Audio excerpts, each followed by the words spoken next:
Voilà, il est 8h30, c'est l'heure de la revue de la presse et des médias israéliens en direct de Jérusalem sur Radio Kalita.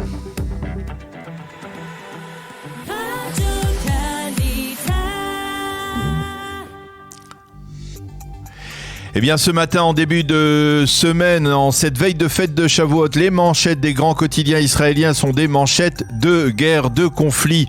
Le Yediot Aharonot fait en hébreu un jeu de mots au lieu d'une Hafsakat Esh, d'un cessez-le-feu. Le journal titre ce matin sur le feu sans interruption qui se poursuit tant du côté israélien que du côté du Hamas. Du côté israélien, le Yediot Aharonot nous montre ce matin la photo impressionnante de l'effondrement du bâtiment des médias étrangers à Gaza, qui était en fait le quartier général des renseignements du Hamas dans la bande de Gaza, et de l'autre côté une autre photo des dégâts causés par un missile palestinien qui s'est abattu durant le Shabbat sur Ramat Gan, entraînant la mort d'un habitant de la ville.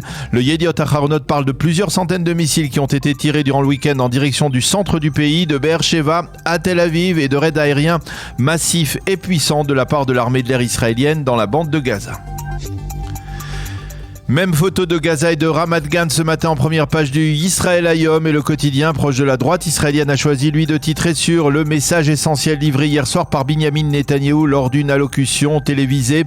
Nous continuons à agir avec une puissance maximale et le temps qu'il faudra, a dit le Premier ministre. Et le Israël Hayom revient sur la destruction par les forces de Tsahal du désormais célèbre métro de Gaza. Il s'agit bien évidemment de ce complexe de tunnels creusés dans le sable et consolidés par des tonnes de ciment dans lesquels les terroristes du Hamas circulent et se protègent.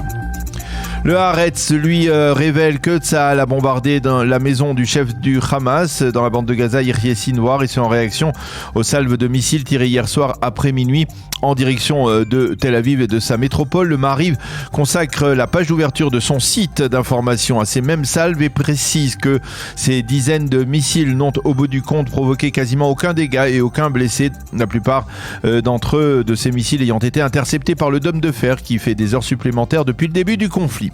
Le Maariv revient également sur l'effervescence provoquée dans la nuit de jeudi à vendredi par l'annonce du porte-parole de Tsahal, selon laquelle les forces israéliennes terrestres avaient pénétré dans la bande de Gaza.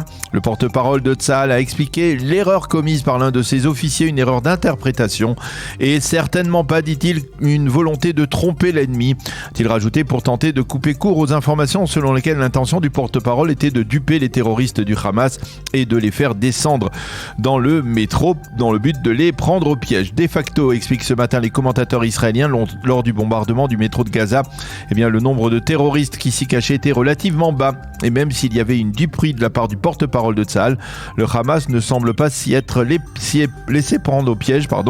Certes, avec 150 avions de chasse qui ont lancé 450 bombes puissantes, donc le métro de Gaza a été gravement endommagé, mais le nombre de terroristes tués reste apparemment relativement bas. Les quotidiens et les sites d'information nous informent également sur les tensions qui règnent toujours dans certaines villes mixtes en Israël comme Lod, Ramleh et Yafo. Ils mentionnent également que la bouteille incendiaire lancée durant le Shabbat contre le domicile d'une famille arabe de Yafo, blessant grièvement un enfant de 12 ans, pourrait avoir été lancée finalement par erreur par des émeutiers arabes et non, comme on le pensait au début, par des juifs.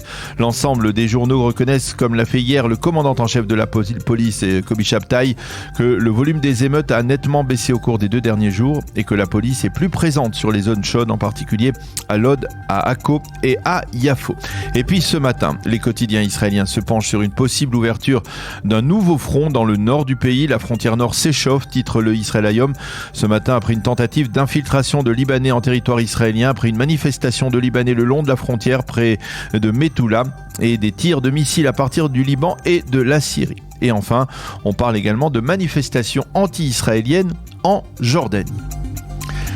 Alors qu'écrivent les quotidiens israéliens, les éditorialistes israéliens en ce dimanche entre Shabbat et la fête de Shavuot sur la situation précaire, sur le plan sécuritaire et sur les tensions, et bien justement à propos du regain de tensions dans le Nord, Yoav Limor, le correspondant militaire du Israël Hayom, écrit ce matin que les risques de confrontation sur plusieurs fronts augmentent et que le cabinet restreint pour la sécurité se réunit ce matin pour tenter de neutraliser ces risques d'embrasement général. Limor revient également sur le bombardement du métro qui s'est selon lui avéré moins efficace qu'on ne le pensait dans Tsahal. Yaakov Nagel, l'ancien conseiller à la sécurité nationale, explique que ce n'est qu'Israël qui déterminera le moment de la fin de l'opération. Pour le député Tzvi Hauser, la démilitarisation de la bande de Gaza doit être la priorité des autorités israéliennes au lendemain des hostilités. Pour l'ancien ambassadeur d'Israël à l'ONU, Dani Danon, le compte à rebours diplomatique a commencé. Il est temps que Tsahal fasse payer un prix plus lourd encore au Hamas. Etan Orkibi, toujours dans le Israël Hayom, lui revient sur les émeutes dans le secteur arabe et s'insurge lui aussi contre la sémantique utilisée par une partie des médias israéliens qui compare les émeutes arabes massives contre les juifs aux actes isolés de certains voyous israéliens. Non, écrit-il, les juifs ne sont pas toujours coupables, donc écrit ce matin Etan Orkibi. Quant à Nadav Shraga, il estime qu'il est grand temps de résoudre le problème du surarmement dans le secteur arabe israélien. Dans le Yediot Aharonot, on peut également lire ce matin de nombreux commentaires et nous commencerons par l'éditorial, on peut le dire harissime, du rédacteur en chef du Yediot, Neta Livne, qui rappelle que ce soir nous allons célébrer la fête de Shavuot et qui titre Un mois de Sivan dans les flammes. Livne rappelle également qu'il y a 40 ans, presque jour pour jour, Israël avait neutralisé la menace du nucléaire irakien à l'époque en détruisant la centrale d'Ozirak. Aujourd'hui, en cette veille de Shavuot, Israël est confronté à deux menaces qui placent l'État juif devant l'un de ses plus grands défis, être capable de lutter contre le terrorisme tout en préservant le tissu social formé par les habitants juifs et arabes de ce pays. Yossi Yehoshua reconnaît que le crédit accordé par la communauté internationale à Israël se rétrécit et Tsahal tente d'utiliser le laps de temps qui lui reste pour obtenir un succès qui lui accorderait sans la moindre contestation possible une victoire éclatante face au Hamas. Et il écrit donc que la manœuvre visant à duper les terroristes du Hamas dans le métro de Gaza a au moins permis de faire comprendre à ces derniers que même sous terre, ils n'étaient plus en sécurité. Shimrit Meir lance dans son éditorial dans le Yediot un appel très ferme à la victoire de Tsahal. Il ne faut pas s'arrêter, il faut vaincre jusqu'au bout, écrit-elle. Alex Fishman, le correspondant militaire du Yediot, rappelle que cela fait 4 jours que le Hamas supplie d'instaurer un cessez-le-feu sans condition. Mais actuellement, Tsahal vérifie si les dégâts causés par les raids israéliens sont suffisamment traumatisants pour dissuader le mouvement de se lancer dans une nouvelle opération au cours des prochaines années.